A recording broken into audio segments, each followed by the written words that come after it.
to do intros for people to say their name and their organization is for me to read through the list of names on the on the list here, and I might do our new folks last just so they can give a couple more sentences about their background and their organization. So, Anna.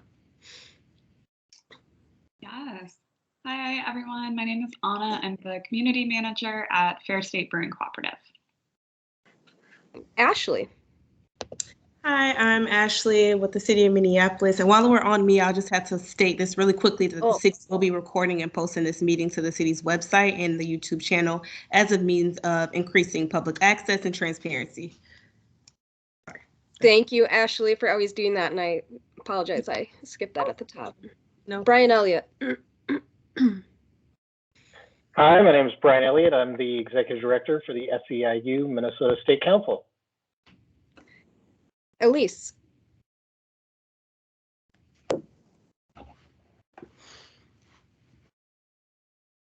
Hang on, sorry, there was a couple of fast clicking going on. Elise Diedrich with Target Government Affairs. And Ginger. Hi, I'm Ginger. I'm here representing 15 Now. Merle. Hi, Merle Payne with, I'm the co-director of St. Louis. Welcome to the two new folks. Wade. Wade Lunenberg with Unite Here, and welcome Lucas and Anna. Brian Walsh. Brian Walsh, City of Minneapolis, Department of Civil Rights, and echo a big welcome to Sarah and Lucas. So we have Sarah and Lucas joining us for the first time as our new appointees, approved by the City Council. Were they approved by the new City Council or the old City Council, technically? Obviously Technically the old. Yes, technically the outgoing. So if you could each just introduce yourself with your name and organization, but also just give us a sentence or two about why you applied or your background and interest. We'd love to hear that too. Sarah. Hi, everybody. My name is Sarah Maxwell. I'm president of Ask Me Local 9, so I represent the workers of Minneapolis, the city of Minneapolis. And it's about a little over 800 workers. I also work for the city of Minneapolis. I'm a fire inspector with the city. So a couple different angles to which I come at this committee, and I'm doing this because I find it interesting, and I know maybe you don't know, but Ask Me has always tried to have the attitude of when you're on the ladder, you bring people up, you don't kick them down. And so I hope that this is something that we can kind of work on everybody. You know, it's Ask Me is not just about Ask Me. We're about all workers, and when we move up, we pull people up with us. So I'm interested in working on things that will do that. Love it. Lucas. Yeah, hi, everybody. My name is Lucas Franco. I'm the research manager with the Laborers Union. Represent construction laborers, do all kinds of work from, wind turbines in southern Minnesota to multifamily housing projects in the metro. I've been with the laborers for about 4 years. Before that, I did a PhD program at the University of Minnesota in political science, but a real focus on labor studies. It's really where my passion lies. And then many years ago, when I lived out in Seattle, worked with Unite Here, Wade's fantastic organization, in hotel worker advocacy and organizing. And just a couple of words about why I'm, joined this. I'm incredibly excited to learn from this group of people, just different ways in which we can creatively improve conditions for workers in Minneapolis. I love Minneapolis. I live in South Minneapolis, and really want to work with this amazing group of people to figure out, creative solutions to what's been a really tough few years, in particular for working people in Minneapolis. So I'm excited to be here and excited to get to know you all and learn from you all. So thanks for having me. Well, welcome both Sarah and Lucas. You have joined during a very important time for the work of this committee. As you all know, we took up some of the early banner issues around workplace standards early on and continue to advocate for workplace just the increase of labor standards, but also education. So, we're not just talking about enforcement in this space. And I think we get into the habit of saying enforcement in terms of like citations and legal action. But for this group, enforcement really means education, both for businesses and workers, and, just sort of like raising those standards across the bar. And I see the director joined us, Albadur. Did I say it right this time, finally? You were almost spot on. I'm so embarrassed. Don't be embarrassed. It's Alberta, but it's all good. Thank you. Hello, everyone. You want to just do yourself a quick intro for everybody? We just welcomed our 2 new board members. Well, hello. I'm probably not much older than you in terms of being here in civil rights. I've been here for a little over 60 something days, and I am Alberta Gillespie, and I am the interim director for the Civil Rights Office. So I'm really glad to be sitting in and learning. I love that idea about like it's about education and not just enforcement. So I did get to hear that. Thank you all. Thank you. And if you at any point you want to interrupt me and give a update, just feel free to do so. The first thing on the agenda is an update from the Department of Labor Standards. Brian Walsh. Yeah, make it really quick. I know we have a lot of things and everyone's dealing with illnesses and a lot of other stuff going on. I froze. There we go. The only thing I was going to mention is the Labor Standards Enforcement Division in Civil Rights is going to be visited tomorrow for a training by Nancy Lepink, the former commissioner at the Minnesota Department of Labor, has agreed to do kind of a series of in-depth trainings on more of her thinking about strategic compliance and pulling all sorts of different levers to achieve compliance. And I'm excited about that. We will also be joined by Janice Fine. Some of you may know of or may have met before from Rutgers University, and her colleague Jen Round, who I think, not that it's super important, but I think she used to operate the Labor Center at UCLA and has now moved to Rutgers. It's actually it's just my division just welcoming these folks in to have a meeting and a training. We're just going to kind of talk shop, and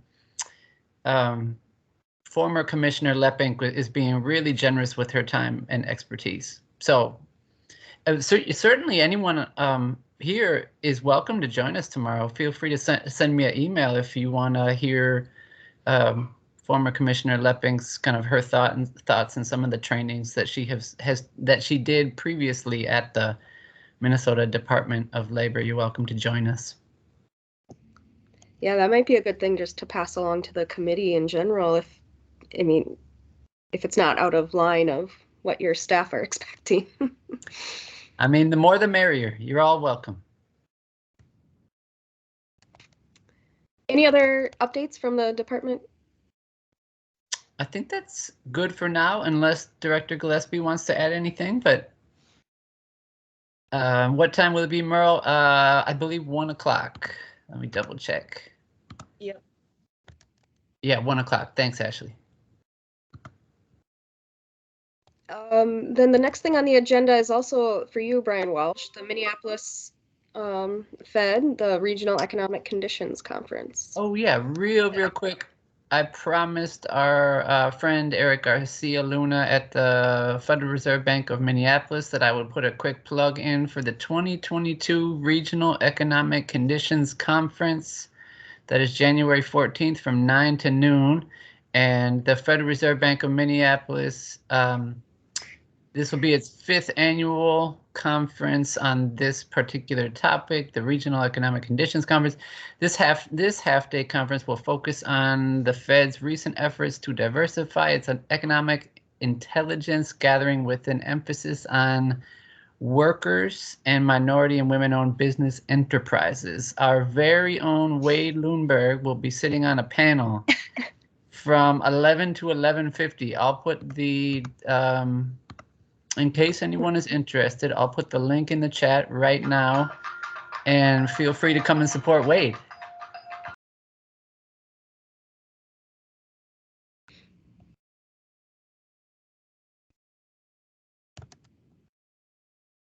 All right. Thank you, Brian. I'm assuming this is over Zoom. Yeah. Good question. I assume so. Yeah, let's see. Then the Yes, next it up is. on the agenda is general updates from committee members about things that are happening in their industries or in their workplaces. And so it's sort of just like anyone who wants to, for those that are new, anyone who wants to jump in, they can jump in. So if anyone has any news or updates from within their industry or issues that are arising that they would like to bring up, we'd love to hear it.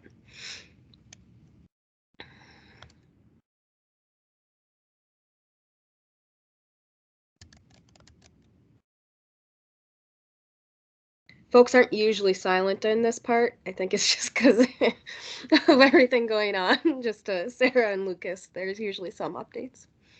I guess one update is, and I think people might be seeing this in their Microsoft Teams, Gia, her last day in the mayor's office was today, and she had been our conduit to the mayor's office. So we're working on making sure that Michael or another representative stays engaged with this committee going forward.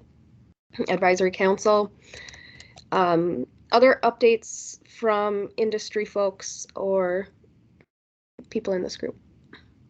Well, I'll go, and I might be off. Sarah, and then What you Anna. I usually saw. talk- Yeah, Sarah, why don't you go, Sarah, and then Anna? I might be off of what you usually talk about, but I mean, things I'm dealing with is back to work.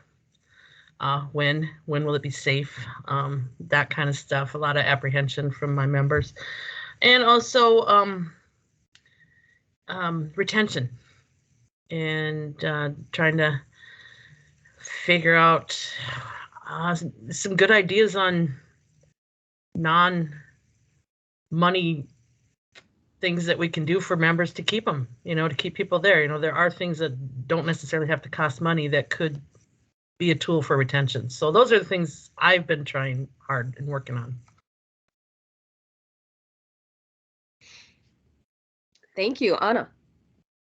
Yeah, I emailed Brian about this too, and he was kind enough to connect me with Zoe at the city. But one thing that we've been trying to figure out is just, it seems like there are these like city resources for businesses to get masks and rapid tests, but there doesn't seem to be a great way of either like advertising that or like making clear what the system is and kind of what's available. And so the response that we got from Zoe was basically just that like we can email just like the generic health department email at the city to ask for rapid tests. But I didn't really get, and I can ask that email this question, but like I didn't really get a great sense of like, can we ask for 5 tests? Can we ask for 100 tests? Can we get them regularly? And just, this is maybe less of an issue for larger businesses, but for us, having this stock of tests that is adequate for our workforce actually represents like a fairly significant cost. And if it is possible to get those for free, we would love to be able to get them for free, but it's just not very clear what kind of resources are available. I wasn't even aware that that was a resource. I can say that the workers of Minneapolis are having problems finding the needed tests for the new policy. So I don't know if the city has some or not. Yeah, it seems like they kind of do.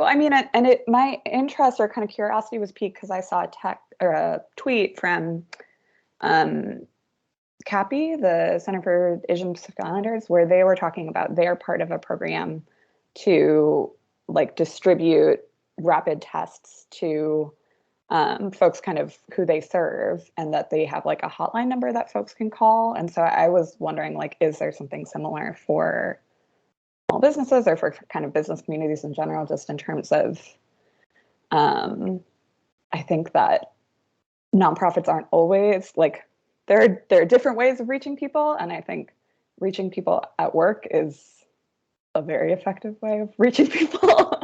So we would love to be able to help with that and also have those resources ourselves. Do you think it would be benefit? So my understanding is the Department of Gretchen has retired now too, right? This is just like an ongoing saga here. And we had somebody from her team on probably 6 months ago, maybe even like 9 months ago. Would it make sense to have someone on next month? I mean, 3 weeks from now, they say everything's going to be a little calmer, but Brian, would you be willing to at least see if Zoe or whoever from the Department of Health could just give our folks an email update? Yeah, I think that, yes, certainly an email update at least. And Anna, did you get a response yet from the health department with like, yeah, like kind of curious. more information? Yeah, I mean, I haven't emailed them yet, and that's on my list. So I'll do that maybe after this and just kind of ask some of those questions and see if we can get those answered that way. To be honest, I was kind of just like, I don't know where this email is even going. Like, what is the point of even like, I will dig around. I will dig around and try to get some answers. And I agree. I certainly, it's certainly one of my great frustrations, that government does not communicate well generally, or like, you know, advertise and market itself. And I think that's also true of the city for small businesses. And I'll include this when I send information around. Zoe and her team, you kind of have to like pay attention to the website or find resources on the website, or definitely like sign up for different e-newsletters, whatever. And for small business, the small business team actually has a pretty good and informative e-newsletter. So I'll send a link along for subscribing to that. Great, that sounds great. Thanks, Brian and Chelsea. Other issues that are popping, we know there's a lot going on right now, so.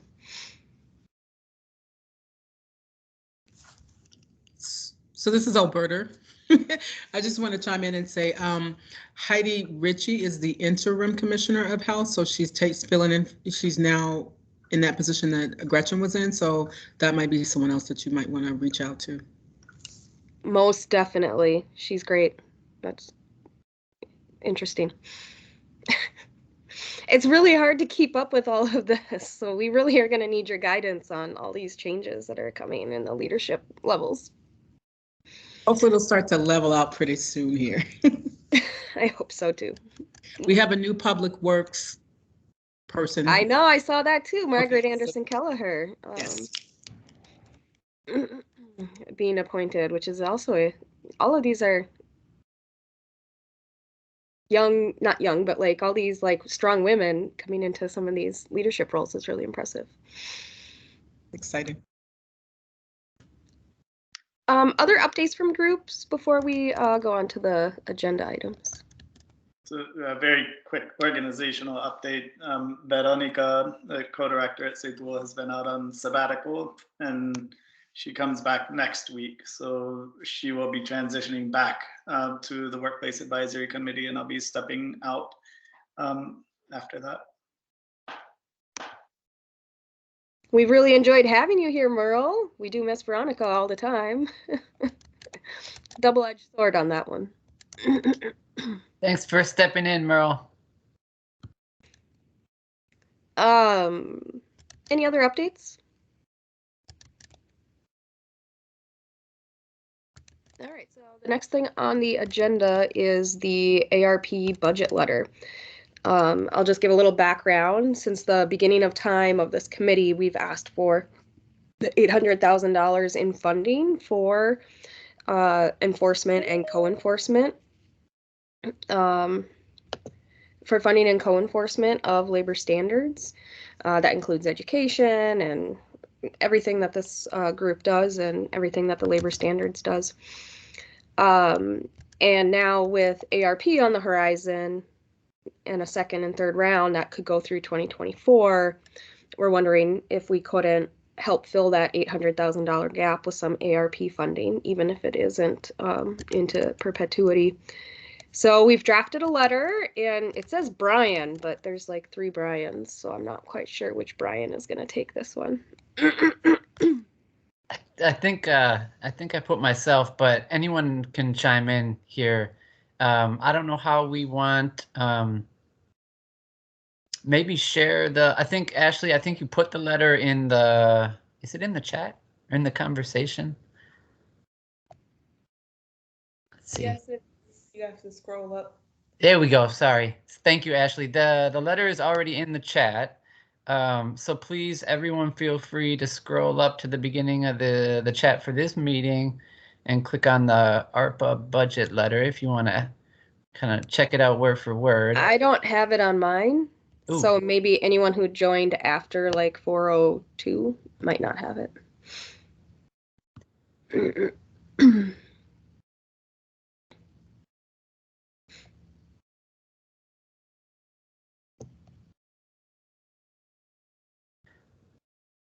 You want to share your screen, Brian, or you want Yeah, I'm just looking at it. I'm not sure that that's the latest copy of the letter. Here, I will pull it up real quick. Give me just 10 seconds to pull it up and share my screen.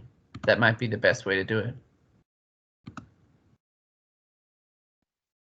And just as you're pulling that up, Brian, a reminder that it was both about the $800,000 and about 8 full-time staff for labor enforcement. So full-time staff at the LSED department.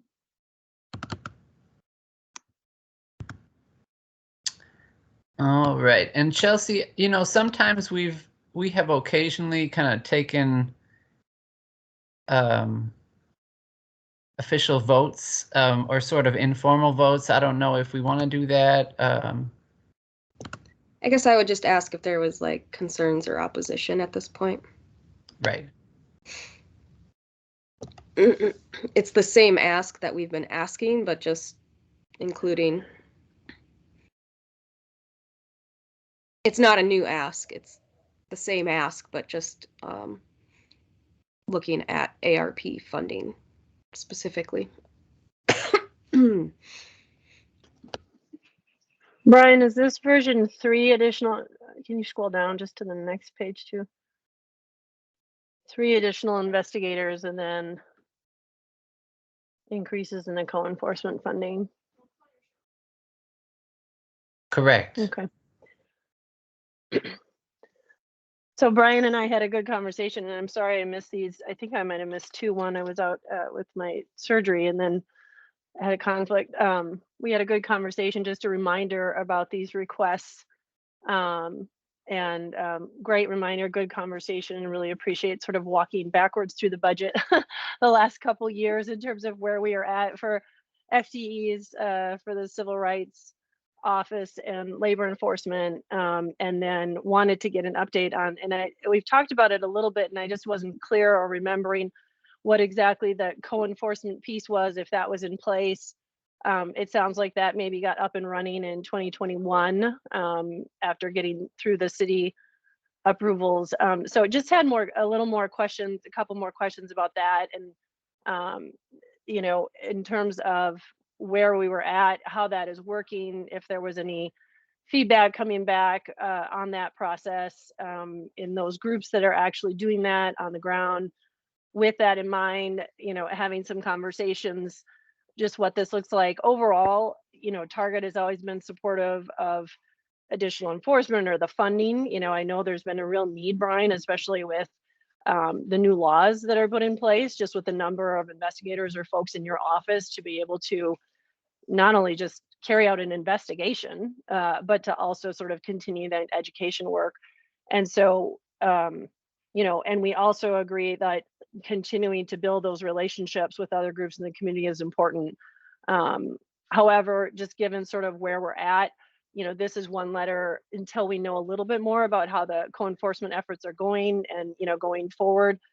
what that looks like and how that's playing out. We may have, I know this is signed from the WAC, Target may leave their name off of this letter specifically, just for the federal dollars, and then continuing as we go through on budget conversations going forward, we will continue to look at those letters as we go forward and talk about funds for allocation for additional staff for the city in particular. We don't oppose the letter. I just want to make that clear in terms of what it's getting at and the support for the office. But just this letter in particular for these additional federal dollars going in, we'll just, I know there's a long list of everyone else on the WAC on here.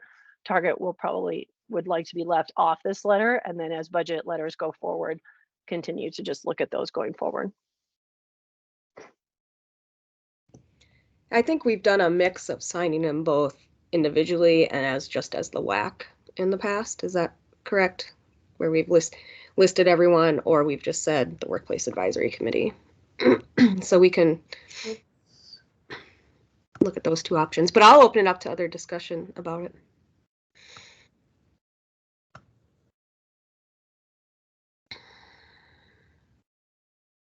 I think if it's helpful, we would be happy at a future Workplace Advisory Committee meeting to talk about the co-enforcement work that Seydul, Wood, and Rock have been leading, and just like why that work is important and how it's played a role in building a strong enforcement structure. So we could give a presentation at an upcoming meeting just to give some grounding there. The basic concept, especially for folks who are new, is that when we originally passed the $15 minimum wage ordinance, as well as earn sick and safe time, our base at our organization, as well as several other community organizations, were of course excited about passing that. But a lot of our base said, we don't get paid the minimum wage right now. We face wage theft all the time. So do we want an increase in the minimum wage? Like, of course, that would be good. But what we really want is to make sure that our rights are protected and that we actually get the minimum wage when they say that we should be getting the minimum wage. So really the most vulnerable workers in our city are often excluded from the labor protections that exist. Some national studies have shown that the average low-wage worker loses about $2,500 per year because of wage theft. So this co-enforcement relationship and the outreach and education is to build partnerships with community organizations that have the trust of the most vulnerable communities to be able to really make sure that people know what their rights are and how to defend their rights. But that again, at a future presentation, we would love to give more details. That'd be really helpful, Beryl. And just to see it particularly, I think you mentioned, Seydul and Rock and is it AWOOD? Was that the other group that was perhaps getting that as well? Just sort of what does that look like? That I think that would be helpful to hear and just understand reactions overall and from the communities and the workers you're working with, in addition to potentially sort of forming in those relationships. Depending where that is with businesses, sometimes maybe there isn't a relationship there, so it needs to be built, and education, as you say, given the workers who are clearly looking for an opportunity to build or to know their rights, even the minimum there. So I think that would be helpful, at least to understand how that's going. I appreciate that.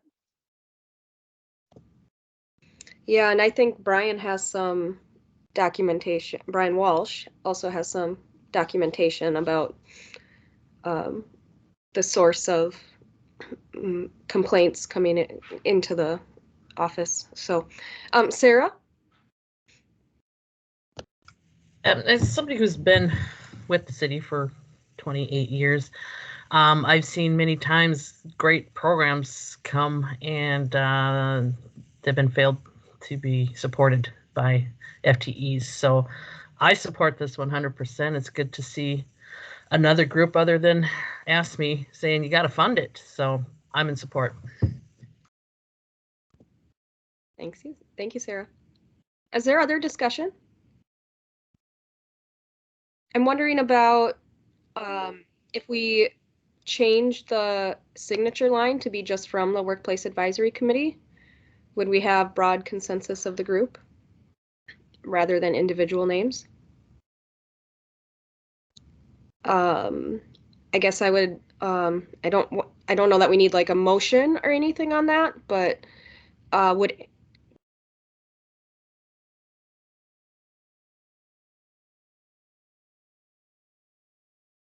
I guess I could take one.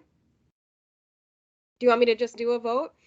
All those in favor of the ARP funding letter with the amendment that it's signed by the Workplace Advisory Committee versus the individuals on the Workplace Advisory Committee, can you either say aye or give a thumbs up at this time?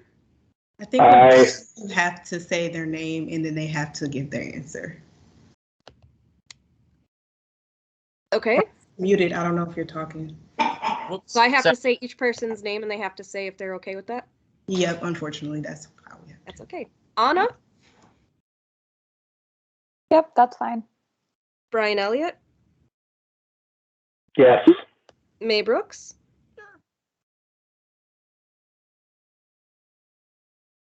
Yes. Elise? Oh, you're putting me in a spot here. And I only say that again, we are definitely in favor of the FTEs. I just wanted to understand the co-enforcement and how it's working before that was signed, but I do understand it's not an individual signature on there. So as I assume the majority of the WAC in favor of the enforcement process and supporting more FTEs, with the caveat, as Merle indicated, having more education on how this is going with co-enforcement in a future meeting, I will say yes. Thank you. Ginger? Yes. Lucas? Yes. Sarah? Yes. Merle? Though I don't know that you get a vote. So actually, I'm going to pass over you. Wade? Yes. All right, thank you, everybody. I do think we're at a point of consensus on it. It's just sort of the mechanism. So thanks for going through that. We don't usually have votes, Lucas and Sarah, so that's not a normal activity for us here. We do we work really hard together to come to consensus and move things. We're both union. We're used to that. I did see that we had a guest here, so I was wondering if we should take a pause on the regular agenda and welcome the guest for a moment. Michelle? Yeah, if you don't mind. Hi, Michelle. Thanks for being here. I don't know who's met Michelle before, and obviously you can introduce yourself, but I was also just going to mention to the group that Michelle Rivera is from the city's Office of Immigrant Affairs and has graciously agreed to just come and give everybody a little overview and look into her work at the city, just in the interest of cross-pollinating across different departments and letting committee members know about other exciting work at the city. So, super. Thank you so much. I really appreciate being here. I'll be as brief as I can. I know you have a lot of other business. It's so exciting to see democracy in action. So I appreciate the opportunity to witness your vote. As Brian indicated, I'm with the Office of Immigrant and Refugee Affairs for the city of Minneapolis. It's an office that's been in existence here at the city since 2018. I'm very grateful to the Minneapolis Workplace Advisory Committee for dedicating time for me to speak briefly today. I have a quickie presentation that I have shared with Brian, and I hope that if it's useful to you all, he'll share it with the group, and just want to make sure that you all can see my screen. Are you able to see my screen? No, not yet. Not yet. Okay, let's see. Here we go.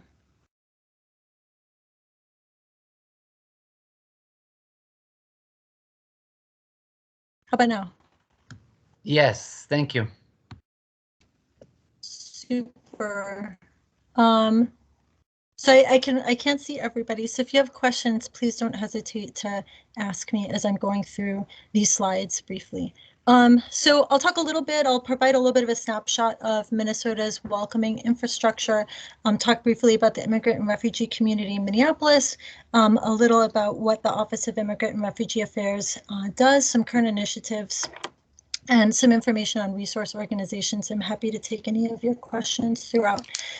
So the Office of Immigrant and Refugee Affairs really operates within a broader welcoming infrastructure for welcoming immigrant and refugee residents to the state of Minnesota. And the infrastructure that touches our Minneapolis immigrant and refugee community includes the organizations that are listed on this slide: the public school system, Hennepin County Office of Multicultural Services, our State Department of Human Services Refugee Programs Office, and other organizations, our refugee resettlement organizations, community-based organizations, faith-based institutions, and legal service providers. And these are only some of the organizations whose work touches immigrant and refugee residents. We'll talk just very briefly a little later about the Afghan evacuee welcoming operation here in the state of Minnesota, which really has provided an excellent opportunity for these entities and more to work more closely together in establishing or strengthening our welcoming infrastructure here in the state. So our immigrant and refugee community, I know many of you are connected with our immigrant and refugee residents. The countries that people come from, we're fortunate in that we have some demographic information that highlights the top 15 countries of nationality. This information is available on the Office of Immigrant and Refugee Affairs webpage, but you can see here top 15 countries of origin for immigrants and refugees. The most updated data from 2019 include Somalia, Mexico, Ethiopia, Ecuador, India, China, Laos, Kenya, Thailand, Korea, El Salvador, Vietnam, Canada, Germany, and Guatemala. Some of these countries may be sort of no-brainers, and some may be a little bit more surprising in terms of the percentage composition of our immigrant and refugee residents here in the city. Just to provide some information regarding percentage of our overall population in Minneapolis, our immigrant and refugee residents compose just under 15% of the population of the city, or 63,300 people. That's significantly higher than the state level representation of 8.5%, a little bit higher than the national average. This statistical information came from 2019. We have some 2018 data that provides a little bit more of a breakdown, indicating different types of immigration status. So the percentage of our population that is naturalized US citizens is just under half. About 32% individuals are in refugee status, and estimated 22% undocumented, about 2.5% DACA eligible.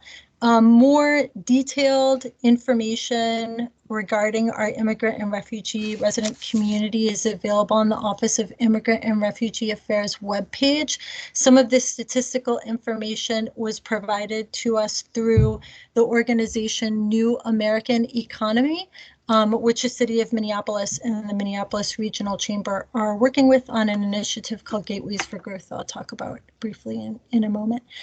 So general information about what the Office of Immigrant and Refugee Affairs does. We advise the mayor, the city council, and city departments on immigration-related topics, including offering up-to-date information on immigration-related policies that touch immigrant and refugee residents. We offer consultations on topics impacting immigrant and refugee residents, including in the areas of housing, health, and employment, and collaborate with city leadership and staff, with multi-jurisdictional partners and community stakeholders in advancing a welcoming infrastructure. With regard to informing immigration developments resources, we do provide information on immigration developments and resources in multiple formats, including a monthly immigration bulletin a monthly immigration forum that's co-hosted with the City of St. Paul. We connect immigrant and refugee residents to partner nonprofit immigration legal services and additional city resources. So the city has partnerships with several immigration legal service providers to help ensure that people have access to immigration legal services regardless of ability to pay. And we also share important demographic and socioeconomic data relating to the city's immigrant and refugee population. With regard to advocating with and for immigrant and refugee communities, we explain immigration changes and challenges to policymakers and highlight national issues that have local impact, advocate for policies, programs, and actions that recognize and advance the human rights of immigrants and refugees, and promote and plan recognition of culturally significant holidays and events. So why? And sort of one of the major reasons why the Office of Immigrant and Refugee Affairs was created has to do with the assault on immigrant and refugee residents that had taken place beginning with the previous presidential administration, and an indication of how many immigration actions really touched our local residents is represented by this slide, and there's more information available at impolicytracking.org. Throughout the course of from 2017 to 2021, over 1,000 actions, most of which were damaging to immigrant and refugee residents, including 57 presidential orders, were enacted, and ensuring that our immigrant and refugee resident community had access to information and resources and really a connection that could be viewed with trust was an important consideration in establishing the Office of Immigrant and Refugee Affairs. I'll just briefly mention that before I started working for the City of Minneapolis, I was an immigration attorney, and so bringing that insight to the city for the benefit of city staff, policymakers, as well as city residents was an important consideration. So just quickly, OIRA objectives: advancing a welcoming infrastructure to improve immigrant and refugee resident access to opportunity, increasing naturalization and acquisition of secure immigration status, and developing opportunities to learn and understand the experiences, strengths, and contributions of our immigrant and refugee community are objectives of the office. Also, just kind of considering this in the context of other city initiatives impacting immigrant and refugee residents. There are some references here to our city separation ordinance, which indicates that city employees will not disclose information about a person's immigration status or collect information about a person's immigration status, or connect with law and with immigration enforcement. The UNT visa certification ordinance to assist people who are victims of crime or trafficking in obtaining immigration status, and other initiatives by the city that touch immigrant and refugee residents are listed here. So a couple of focal areas in 2021 and 2022. I mentioned the Gateways for Growth initiative. This is a one-year initiative to develop strategies that foster a sense of belonging. It's an opportunity which was sponsored by two organizations: New American Economy, which provides and collects data on contributions of immigrant and refugee residents around the country, and Welcoming America, which is an organization that promotes welcoming initiatives in communities around the country. This one-year technical assistance opportunity is a partnership between the Minneapolis Regional Chamber and the City of Minneapolis, with the goal of developing a comprehensive immigrant and refugee inclusion plan. Over the course of 2021, we've held meetings in community with a variety of organizations that work with immigrant and refugee residents to develop a roadmap of goals and strategies promoting immigrant and refugee inclusion that we hope to launch in early 2022. More information about this initiative is on the Minneapolis Regional Chamber webpage and also on the OIRA website. So there are 4 thematic areas for the Gateways for Growth roadmap: connected communities, safe communities, equitable access to education, housing and healthcare, and economic and workforce development. If there are individuals interested in talking more about these thematic areas, I would be happy to have a longer conversation and include representatives from Minneapolis Regional Chamber. The City of St. Paul is also a grantee of the Gateways for Growth initiative, and part of our work has actually been to identify and have joint meetings with organizations based in Minneapolis and St. Paul, recognizing that the impact of a strategic plan could be felt by residents of both cities.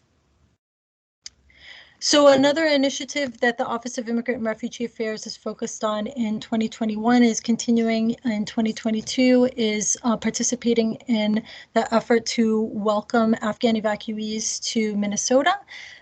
We're anticipated to welcome a potential between 805 and 1,550 Afghan evacuees to the state of Minnesota. People enter the United States in a status called parole status. It gives you a temporary period of authorization to be in the United States. There is currently a multi-departmental City of Minneapolis team that is working to identify and meet the needs of this new community with regard to housing and healthcare and employment, and addressing other needs and concerns as well. There is a city webpage that has links to more information, and I don't know if many of you are connected with the state level effort, but the state Department of Human Services also has a webpage with some detailed information about this welcoming initiative, as does the State Council on Asian Pacific Minnesotans. So in the context of our engagement in community, as I mentioned, we do host a regular immigration forum. These started in 2021 after the beginning of the Biden administration, as there were many immigration developments that were coming out at such a rapid pace that having a space where we could bring in our immigration legal service providers to share with community the impact of these changes was useful. We were going weekly, and then we moved to bi-weekly, and for 2022 we're moving to monthly. In these meetings, some of the issues arose include concerns about worker rights and employment issues, access to healthcare, including culturally informed mental health care, trauma and the impact of trauma, and the ongoing challenges relating to obtaining and not being able to obtain immigration status and identity documentation. Our meetings, as I indicated, have moved to monthly. Our next meeting is tomorrow, actually, from 4:30 to 6. Those meetings are listed on the OIRA webpage in case you may be interested in attending. And if you have information that you'd like to bring to community within the context of that forum, we would welcome you to participate in that forum. Again, that's co-hosted by myself and my counterpart in St. Paul, Edmundo Lijo, who leads the Immigrant and Refugee Program in St. Paul. So I'll stop there. This is my contact information. There's a link to the immigration forum, a link to the website as well. There is one last piece of information that I wanted to share. I imagine, I know some of you, it's very nice to see your faces again, but I'm not sure if you all are aware of these organizations. I wanted to make sure to list them. These are organizations serving Minneapolis's immigrant and refugee community for legal services. The 4 organizations that I've listed: Advocates, Mid-Minnesota Legal Aid, Volunteer Lawyers Network, and the Immigrant Law Center of Minnesota are the organizations that our city has immigration legal service partnerships and contracts with. Refugee resettlement organizations include Rive Ministries, the Minnesota Council of Churches, Lutheran Social Services, Social Services, and the International Institute. And I've just included a few community-based organizations that work with different cultural communities here in Minneapolis. And with that, maybe I'll just stop, and I'm happy to answer any questions that people have. I would be very happy to take questions afterwards and look forward to connecting with you. And again, very grateful to Brian and to the committee for the time today.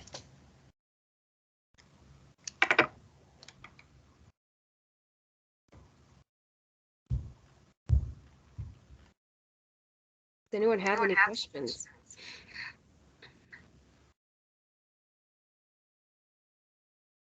There's a lot to take in there. And I think it overlaps with the day-to-day things that we're thinking about in our workplaces. I have just one question. Is there any inkling of us getting an influx of Afghanistan refugees here in Minneapolis? We always seem to be a leader for that kind of stuff. Thanks so much for asking that question, Sarah. Actually, from the approximately 600 people who have relocated to Minnesota so far, about 25% of them have relocated to Minneapolis. So there is one location where everyone comes through who's working with a refugee resettlement organization. And from that one location, once the resettlement organizations identify housing, then they secure more permanent housing. 25% of those people have been relocated to Minneapolis. Over 50% have been relocated to Hennepin County. So thank you for the question. I've got a question as well, and thanks for that presentation. So we've been doing some work in North Dakota with the new Afghani arrivals, trying to think about workforce development. You know, we're an infrastructure union. We've got this massive federal infrastructure bill. It's great news. Going to need a lot of workers, and that there's a awesome opportunity to bring new folks into the construction industry from folks that maybe have historically been marginalized to new Americans, and so it's a great opportunity. So just trying to navigate in the North Dakota space. Been in touch with some organizations in Fargo and Bismarck that are working with some of the job placement for new refugees. And I'm just wondering, in Minneapolis in particular, what organization would be a good organization to talk to when it comes to the workforce development side of things, job opportunities, maybe plugging into a union construction career. It's what our union was built off of, and it's a great opportunity. So would that be your organization, or who would be some of the right people to talk to, I guess? So one suggestion I would make is connecting with Deb Barr-Helgren, who is another City of Minneapolis employee who works in the city's Community Planning and Economic Development Department and Employment and Training. And I saw Chelsea nod, and so I'm wondering, I'm not sure if you're planning on putting contact information. I can put her contact information there too, if that makes sense. The reason I mention her is because she's working very closely with the State Department of Human Services Refugee Programs Office to organize job fairs that are taking place at the end of this month and will be taking place in February as well. Like job fairs, not just for information, but to hire, like to hire on the spot. So if there are people who may want to participate in those job fairs, it may be good to connect with Deb.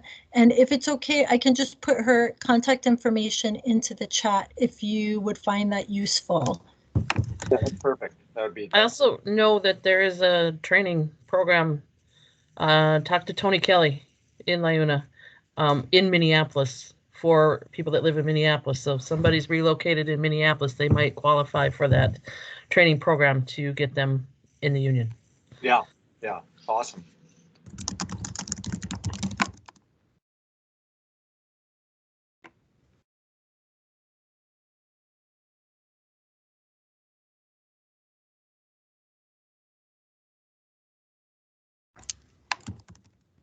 Sorry, was it turned over to me? My computer is dying. I'm trying to frantically charge it. I think you've all been there. Oh, good. I didn't want to lose you all. Okay. Any other questions for Michelle, or should we wrap this up and move on to the final announcements?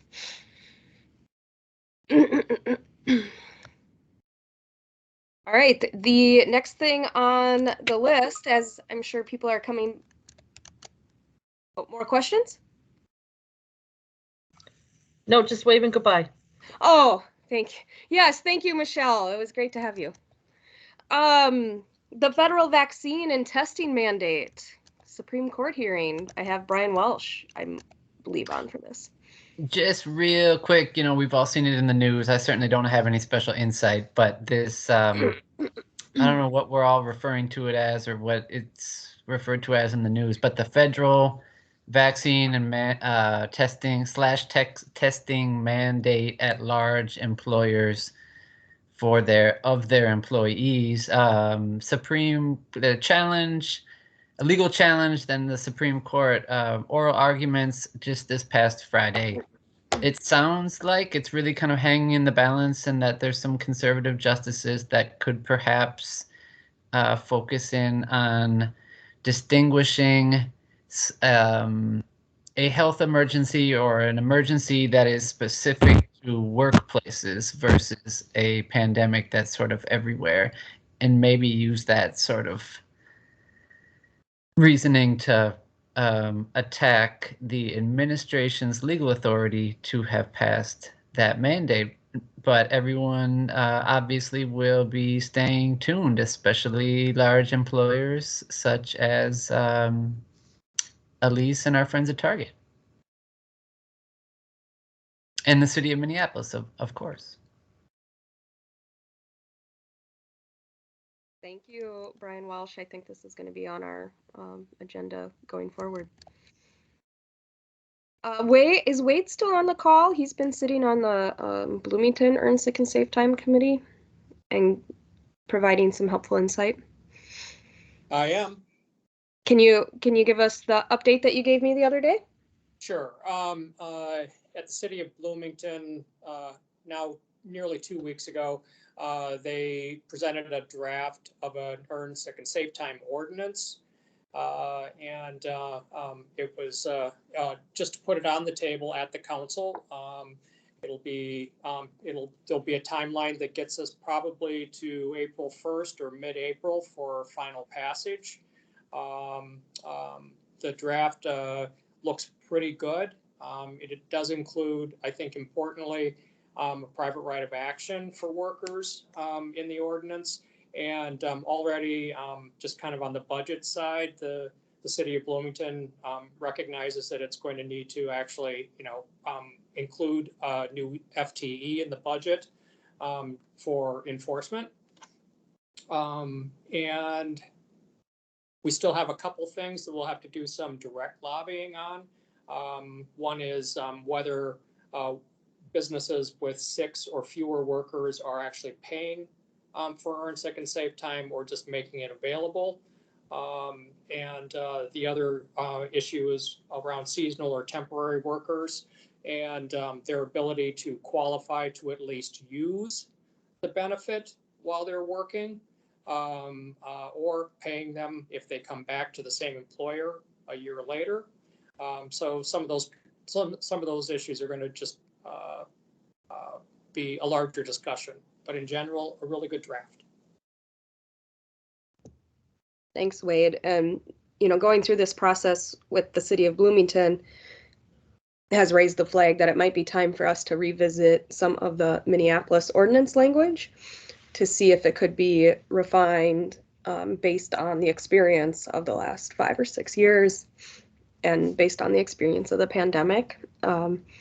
So I know we put a lot on the Department of Labor's labor standards shoulders, but now might be a good time to revisit some of these issues in particular that Wade is speaking about. Thank you, Wade, for serving on that committee. Yep, thank you. The next thing on the agenda is Mayor Fry's work groups. He has 3 work groups that he, like time certain, they're not long-standing, that he established for the transition. He has the public safety work group. He has the reorganization, and I'm not going to use the proper technical terms right now, I apologize. The reorganization work group that's looking at what does question 1 mean for the city enterprise. And then he has an economic inclusion work group. I serve on the economic inclusion work group. I don't believe anybody else on this call serves on any of the other work groups. Alberter, did you help out at all on that interim reorganization staff group? I did not. I Okay. did not. But I had a chance to see a little bit of the public safety work group, and we have a person in our office who's working on that, Andrew Hawkins, but that's the only one. Yeah. So one of the biggest things with the economic inclusion work group that I'll share with you all is it's housed out of CPED, and we've always been looking for opportunities for the work of this group to work more closely with CPED. And there's been 2 meetings. In both meetings, I have highlighted the work of civil rights and the Department of Labor Standards as a place to talk more about economic inclusion. It is really focused on, the group is really focused on development and redevelopment and housing. So this idea of like labor standards, and workforce in the way that this committee talks about workforce is very different than how like CPED views workforce, so we're trying to find opportunities to like have them view, us and the Department of Civil Rights and the Department of Labor Standards as a resource when they think about workforce and workforce development and redevelopment. So that's, I'm in that space, not as the Workplace Advisory Committee chair hat, but as the Minneapolis RLF hat. But do know that I'm bringing the work of this committee to there and asking them for inclusion of this work in that space. So that would be my biggest update. I think these 3 committees are supposed to have recommendations by February or throughout the months of February to go to council and the mayor at that time. If I could share more, I would share more. It's just been, and yeah, you all understand once you start going into the nuances of the city structures. What's happening. Thanks for that update, Chelsea, and I appreciate you putting a word in for the Department of Civil Rights and how it should, or could, I should say, overlap more with some of the work of CPED. Yeah, and I think there's definitely an openness. Is like I've been greeted with openness. It's just I think that how we piece that together is so important, and with the like so much change in leadership in these departments has just really made it challenging.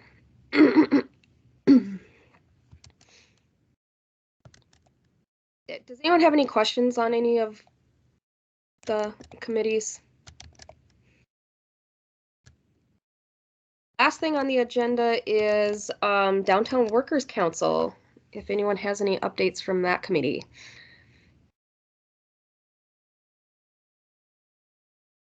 I'm the one who requested it to be added because I hadn't been updated in a while, so that was a little. I think the only we should get an update. I'm aware of, Chelsea, is Veronica has been on sabbatical, so it had it's kind of been put a little bit on the back burner. I think to be frank, but more soon, I'm sure. Yeah. So why don't we make sure that's on the February agenda for sure.